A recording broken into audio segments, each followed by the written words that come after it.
Maman, qu'est-ce que c'est que ça? Lorsque je suis rentrée de chez mes parents avec ma fille, nous avons été accueillis par des piles de sacs poubelles devant l'entrée. En nous approchant, j'ai réalisé que ces sacs contenaient mes filles et mes affaires, emballés négligemment comme s'il s'agissait d'une véritable poubelle. Confus, je me suis exclamé. Qu'est-ce que c'est que ça? Pourquoi cela arrive-t-il? Ma fille, en larmes, a sorti son animal en peluche bien-aimé de l'un des sacs et l'a serré très fort dans ses bras. Frustré, je me suis dirigée vers l'entrée, pour constater que les serrures avaient été changées pendant notre absence. Il était évident que ma belle-mère et ma belle-sœur étaient derrière tout cela. J'ai sonné à la porte et frappé plusieurs fois, mais je n'ai pas obtenu de réponse. Qu'est-ce que c'est que ça? N'est-ce pas terrible? Murmurai-je. En y regardant de plus près, l'un des sacs poubelles portait une note qui disait « Les parasites disparaissent, ne reviennent jamais ». Une vague de colère est montée en moi et je n'ai pas pu m'empêcher d'exprimer ma frustration à voix haute. Les vrais parasites, c'est vous, ai-je marmonné. C'était le pire traitement que j'avais reçu de ma belle famille en 15 ans. Non seulement moi, mais aussi ma fille, c'était insupportable. Mes patients s'épuisaient, bouillaient de colère. J'ai chargé nos affaires dans la voiture et nous sommes retournés chez mes parents. Je ne reviendrai plus jamais dans cette maison, ai-je déclaré. J'ai hâte de voir ce qui arrive aux parasites quand leur hôte n'est plus là. Je m'appelle Sarah. J'ai actuellement 43 ans. Je vis avec mon mari et sa fille, ainsi qu'avec la mère et la sœur de mon mari. Je ne peux pas dire que nous vivons heureux. Le problème vient de ma belle-mère et de ma belle-sœur Diane. Elle me déteste et m'ignore depuis plus de 10 ans. Au fur et à mesure que ma fille, Tracy, grandissait, cela me dérangeait de moins en moins. Je travaille principalement comme consultant personnel. J'ai commencé comme voyante, mais lorsque mon blog est devenu populaire, j'ai commencé à recevoir plus de consultations sur la façon d'attirer les clients, ce qui m'a amené à mon travail actuel. J'ai rencontré mon mari, Kent, par l'intermédiaire d'un ami qui me l'a présenté alors que je suivais une formation de cartomancienne. Je suis consul dans une société pharmaceutique et je fais également du marketing d'affiliation en tant qu'activité secondaire, qui commence enfin à prendre de l'ampleur. Kent m'a donné des conseils enthousiastes sur la manière d'attirer les clients lorsque je lui ai fait part de mes difficultés avec la cartomancie. Attiré par sa gentillesse, nous avons commencé à sortir ensemble et nous nous sommes mariés 1 an plus tard. À l'époque, nos revenus n'étaient pas très élevés, mais Kent m'a toujours soutenu. Je suis si heureuse d'avoir épousé Kent. C'est ce que je ressentais vraiment. J'ai commencé à vivre avec ma belle famille environ 1 an après mon mariage. Cela a commencé lorsque mon beau-père, qui était en bonne santé jusque-là, est décédé subitement. Ma belle-mère ne se sentait pas sûre de l'avenir et a demandé à mon mari de vivre avec nous. Nous avons accepté de vivre ensemble en échange de la prise en charge des tâches ménagères par ma belle-mère. Au début, ma belle-mère s'est réjouie de notre cohabitation et était heureuse. J'espérais que nous nous entendrions bien, mais je me trompais. 2 mois plus tard, elle a commencé à m'ignorer complètement, peut-être mécontente que je ne l'aide pas dans les tâches ménagères. Bientôt, ma belle-sœur, Diane, a également commencé à m'ignorer. Cela ne me dérangeait pas d'être ignorée, mais l'aspect le plus difficile avec ma belle-mère était sa tendance à impliquer d'autres personnes. Non seulement Diane, ma belle-sœur, en a entendu parler, mais même les voisins et la famille ont été informés que ma belle-fille reste à la maison, mais dit qu'elle travaille, me laissant faire toutes les tâches ménagères. Et si je dis quoi que ce soit, elle me répond au centuple, alors je l'ignore. Pour ne rien arranger, ma belle-mère suggérait aux autres, vous feriez mieux de ne pas lui parler non plus. Ce serait gênant. En conséquence, les gens autour de la maison des beaux-parents ont commencé à ne me donner que des réponses tièdes à mes salutations. Je me suis sentie isolée et c'est devenu très difficile. Malgré mes appels à cesser de répandre des rumeurs étranges, mes paroles ont été complètement ignorées. Bien que l'attitude de ma belle-mère se soit légèrement adoucie à la naissance de ma fille, Tracy, 2 ans après le début de notre cohabitation, sa position générale à mon égard n'a guère changé. Cependant, elle aimait beaucoup Tracy, et le fait qu'elle l'aide à s'occuper des tâches ménagères et de la garde des enfants a été un grand soulagement lorsque mon travail est devenu plus prenant. Même époque, l'activité secondaire de mon mari Kent a commencé à connaître des difficultés et il semblait incapable de s'adapter à l'évolution du marché du marketing d'affiliation. Il m'a demandé, Sarah, peux-tu augmenter un peu ta contribution aux dépenses mensuelles? J'ai accepté, en précisant que mes consultations augmentaient. J'ai accepté en précisant que mes consultations augmentaient et que les nouvelles méthodes que je mettais en œuvre fonctionnaient bien. Malgré ma volonté de collaborer à la recherche de moyens d'augmenter ses ventes, Kent a insisté pour s'en occuper seul, en disant « Je pense que je vais essayer tout seul. » Je suis vraiment désolé. Dès le début de notre mariage, nous avions convenu que Kent gérerait les finances du ménage.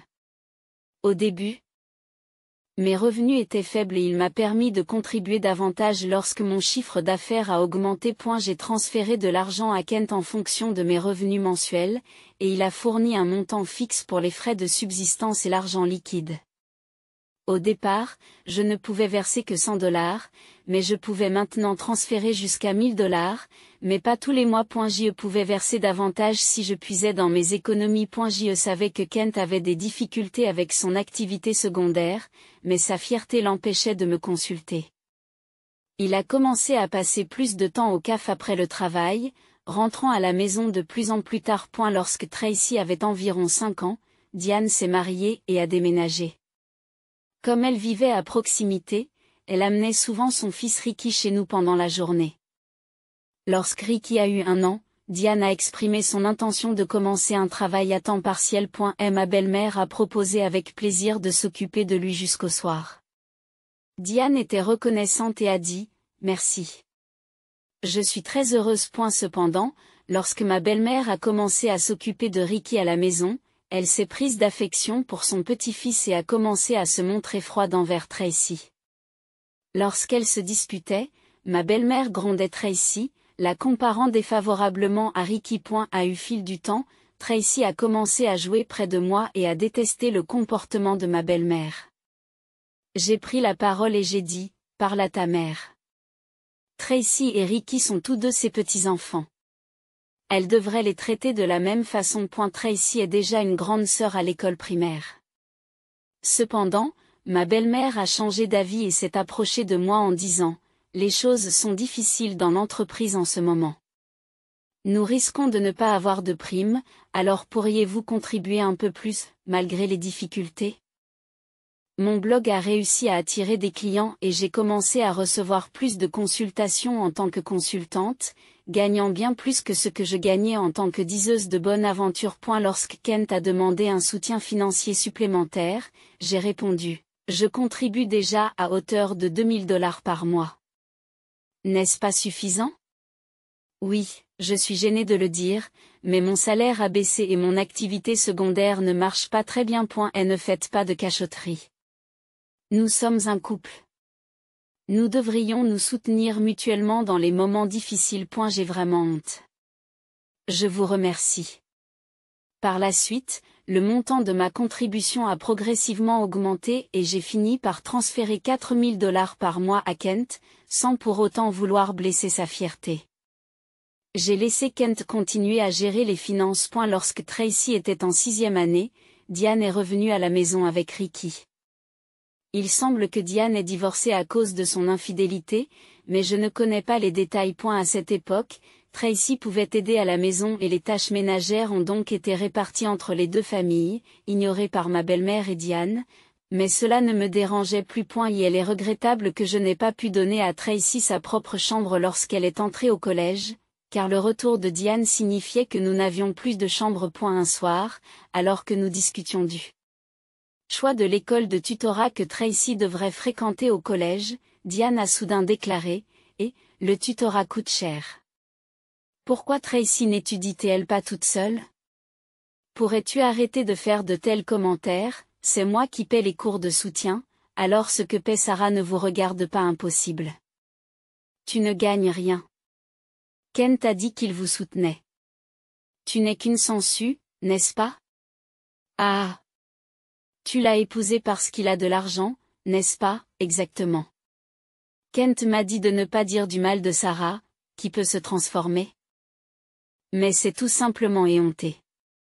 Mon esprit était rempli de questions. Qu'est-ce que cela signifie? Qu'est-ce que Kent a dit à sa mère et aux autres? C'est Kent qui soutient financièrement cette maison. Il est temps de mettre fin au mode de vie de ce parasite.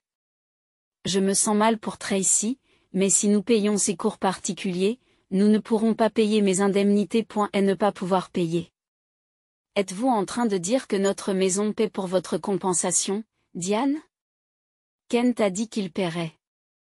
Tu devrais dépenser ton argent pour Ricky. J'ai commencé à comprendre la tromperie et j'ai senti ma colère monter. Mon mari avait toujours géré les finances du ménage et ma belle-mère s'était occupée des tâches ménagères et de la garde des enfants jusqu'à ce que Tracy grandisse. Je pensais donc qu'il savait que je contribuais également aux dépenses du ménage. Kent assume-t-il toutes les dépenses de cette maison, y compris vos frais de subsistance et l'indemnité que Diane est censée payer? Ne faites pas de bruit. C'est tout à fait naturel pour une famille. Vous êtes le seul étranger ici, sans lien de parenté, et pourtant vous agissez comme si vivre ici était votre droit. Cela me met vraiment en colère. Je contribue aussi à l'argent. Ne répondez pas. Ce que vous contribuez est à peine suffisant pour vos propres dépenses alimentaires. Vous n'avez presque pas de revenus, et pourtant vous êtes si arrogant. Je sentais mon corps trembler de colère. Je voyais Tracy sur le côté, comme si elle allait pleurer. Je savais que Kent avait beaucoup d'orgueil, mais je n'aurais jamais pensé que ce serait à ce point. Certes, au début, Kent payait les frais de subsistance et l'argent de poche de ma belle-mère et de Diane, mais j'avais commencé à contribuer aussi, et maintenant nous vivions de mes revenus. Il fallait que je parle à Kent comme il se doit. Vers minuit, Kent est rentré à la maison. Il était ivre et semblait joyeux. On peut parler? Je ne savais pas que tu ne recevais pas d'argent de ta mère ou de Diane. Elles ont dit que tu couvrais toutes les dépenses de cette maison. À ce propos. C'est ma faute. C'est une question de fierté en tant qu'homme, tu sais. Quand nous avons commencé à vivre ensemble, je payais pour tout. Ce n'était pas le bon moment pour dire que tu payais aussi, et devant la famille, laisse-moi être le fils aîné un peu s'il te plaît. Kent, d'un ton léger comme dans un sketch comique, joint les mains. C'est vrai. Je vais à Conan ce samedi. Je serai absent pendant une semaine. Tu t'en occupes, Conan? Pourquoi? J'ai été invité à un séminaire à Conan par un ami avec qui je fais un business parallèle. Je vais en faire un succès, alors encourage-moi, Sarah. Bon, je vais dormir. À demain. Mon mari s'est allongé sur le tapis, d'humeur joyeuse, et s'est mis à ronfler. Ma colère ne s'apaisait pas, mais ces derniers temps, avec Kent qui rentrait tard, nous n'avions pas beaucoup parlé, et je n'avais aucune idée de ce qui se passait. Je pensais qu'il plaisantait lorsqu'il était ivre, mais le week-end, Kent partait vraiment avec une grosse valise pendant son absence. J'avais la liberté d'utiliser la voiture, j'ai donc décidé de ramener Tracy chez mes parents. Le lendemain, un événement choquant nous attendait. Maman, qu'est-ce que c'est? Lorsque Tracy et moi sommes revenus de chez mes parents, il y avait des piles de sacs poubelles devant l'entrée. En y regardant de plus près, ces sacs contenaient mes affaires et celles de Tracy, emballées négligemment comme de vraies ordures. Qu'est-ce que c'est que ça? Qu'est-ce qui se passe? Je ne comprends pas. Tracy, en pleurs, a sorti sa peluche adorée du sac et l'a serrée dans ses bras, tandis que je me dirigeais furieusement vers l'entrée. 1. La serrure a changé, il semblait que les serrures avaient été changées pendant que nous étions sortis. Ce doit être l'œuvre de ma belle-mère et de ma belle-sœur. Diane. J'ai sonné à la porte et frappé plusieurs fois, mais personne n'est sorti. Qu'est-ce que c'est que ça? N'est-ce pas terrible? En y regardant de plus près, l'un des sacs poubelles portait une note disant « Les parasites disparaissent, ne reviennent jamais ». J'ai ressenti un élan de colère au fond de mon cœur. Les vrais parasites, c'est vous. Je n'ai pas pu m'empêcher de lâcher un juron. C'était le pire traitement que j'avais reçu de ma belle famille en 15 ans. Non seulement moi, mais aussi ma fille. J'ai fini par perdre patience face à une colère bouillonnante. J'ai chargé les bagages dans la voiture et nous sommes retournés chez mes parents. Je ne reviendrai plus jamais dans cette maison. Lorsque nous sommes rentrés chez mes parents, ils étaient choqués. Je ne leur avais pas parlé de l'ignorance de ma belle famille, des problèmes d'argent et, surtout, de leur attitude à l'égard de Tracy. Je ne voulais pas les inquiéter, ont dit mes parents. Il n'est pas nécessaire de retourner dans cette maison. Tu devrais leur demander une compensation. Ils ont pleuré de colère et m'ont dit de rester avec eux. Les mots de ma mère, tu as vraiment eu la vie dure, m'ont fait pleurer à mon tour. En réalité, j'avais fait de mon mieux pendant tout ce temps. Trop c'est trop. J'ai finalement décidé de faire face à mes sentiments pendant que je restais chez mes parents. J'ai contacté une amie qui m'avait présenté à Kent. Elle était en contact avec les amis de Kent qui travaillaient en parallèle. Tu vas bien? Je voudrais te demander quelque chose. Sais-tu si les amis de Kent sont actuellement à Conan? Ce fameux séminaire pour entrepreneurs, n'est-ce pas? J'ai été invitée mais je n'étais pas intéressée, alors j'ai décliné l'invitation. Kent n'y est pas allé, n'est-ce pas? Oui, c'est vrai. Au fait, j'ai entendu dire que Kent avait quitté son emploi et qu'il dirigeait maintenant une entreprise avec sa femme. Vous devez être proches tous les deux. Ah, oui, c'est vrai. Nonchalamment. J'ai répondu et j'ai raccroché immédiatement. Après avoir appelé l'entreprise de Kent, j'ai constaté que ce que mon ami avait dit était vrai. À ma grande surprise, Kent avait quitté son emploi il y a 2 ans. Cela signifiait que depuis 2 ans, je payais presque tous les frais de subsistance de mes beaux-parents. En repensant à toutes ces années, je suis soudain tombé dans le vide. Une semaine plus tard, j'ai reçu un message décontracté de Kent me disant qu'il était de retour aux États-Unis. Il a dû apprendre la nouvelle dans son pays. M'attendant à un contact persistant de la part de Kent, j'ai engagé un détective pour enquêter sur lui. L'enquête a révélé que Kent, vêtu d'un costume le matin, passait ses après-midi à jouer et ses soirées chez une femme. J'ai donc demandé que l'on enquête également sur son infidélité. 3 semaines plus tard, Kent m'a appelé. Le jour de paie de son ancienne entreprise devait être proche et il paniquait. Sarah, je suis désolée de ne pas avoir pu te contacter. Je suis désolée pour ce que ma famille a fait. J'ai appris qu'il t'avait mis à la porte, et je me suis demandé pourquoi on en était arrivé là. Vraiment, as-tu dit la vérité à ta mère et à Diane? Kent changea rapidement de sujet et dit quelque chose d'incroyable. Quittons cette maison et vivons dans une nouvelle maison, juste tous les 3. Je couperai les ponts avec ceux qui te méprisent, Sarah. Je suis prêt à abandonner ma mère et Diane, alors s'il te plaît, reviens. Tu vas vraiment couper les ponts avec ta mère et Diane? Kent avait-il l'intention de se débarrasser facilement d'elle après les avoir rendues dépendantes de lui? J'étais déçu par Kent et ses actions égocentriques, alors je lui ai dit, je reviens pour l'instant, alors laissez la porte ouverte. Kent a semblé retardé par mon message. Quelques jours plus tard, je suis retourné chez mes beaux-parents avec Tracy. Kent, sa mère et Diane étaient là. Mais Ricky était introuvable. J'étais soulagé que Ricky n'ait pas à assister aux vilaines disputes des adultes. Lorsque Kent a fait quelques remarques, j'ai ignoré le couple mécontent et j'ai sorti un formulaire de divorce de mon sac. J'ai fait face à la surprise de Kent. J'ai appris que tu avais quitté ton travail sans m'en parler. Puisque nous sommes censés gérer une entreprise ensemble, cela signifie-t-il que les $4000 que j'ai transférés chaque mois étaient en fait ton salaire? Kent tente de s'excuser. Non, ce n'est pas ça. Je t'ai dit que l'entreprise avait des problèmes, n'est-ce pas? J'ai donc décidé de démissionner avant d'être licencié. Carly, j'ai entendu dire que vous aviez démissionné il y a 2 ans, n'est-ce pas? J'ai appelé votre entreprise, et elle n'est toujours pas en faillite. Kent, sais-tu? J'ai insisté. A-u fait, quel rôle jouez-vous dans la gestion de notre entreprise commune? Êtes-vous le comptable? Kent est devenu de plus en plus mal à l'aise et a commencé à transpirer. Kent subvient aux besoins de toute la famille, n'est-ce pas, mère? Il a quitté son emploi, son activité secondaire ne marche pas bien, et pourtant on ne sait pas d'où vient l'argent. Je m'en vais, mais continuez à recevoir le soutien financier de Kent. Les visages de ma belle-mère et de Diane sont devenus pâles et cendrés. Mais l'autre jour, au téléphone, vous pleuriez et vous suppliez de ne sauver que vous, en disant que vous alliez couper les ponts avec votre mère et votre sœur. mais ça n'arrivera pas. Je me débarrasse aussi de Kent. Qu'est-ce que tu veux dire?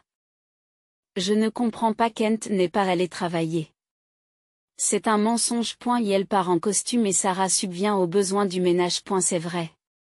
Sarah paie tout depuis des années. Je suis au chômage maintenant et je n'ai pas d'activité annexe.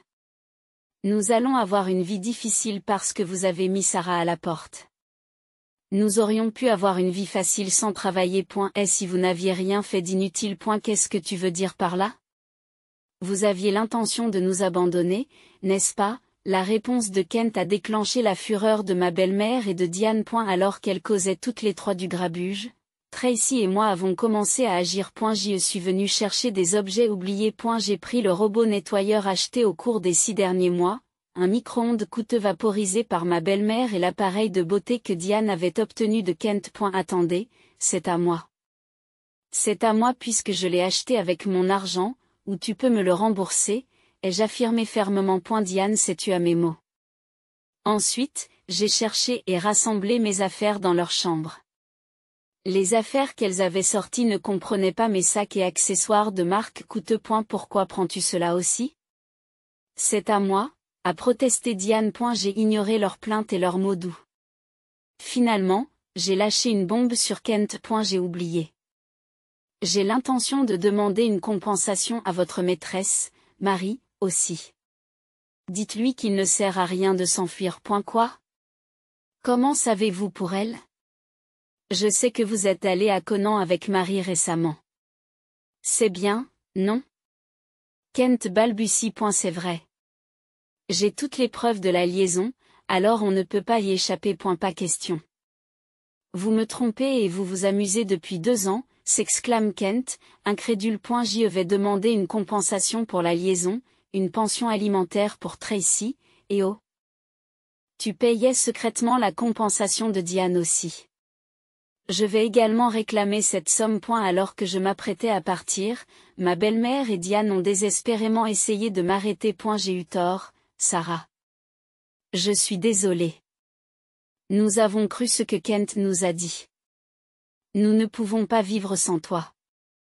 Nous sommes prêtes à tout. Aidez-nous, s'il vous plaît. Je ne peux pas vous rembourser l'indemnité, plaide ma belle-mère en pleurant. Moi aussi, je suis désolée. Je m'excuse pour tout. Vous nous pardonnerez, n'est-ce pas? Ajoute Diane, la voix tremblante. Je n'ai pas pu m'empêcher de rire de leurs visages idiots.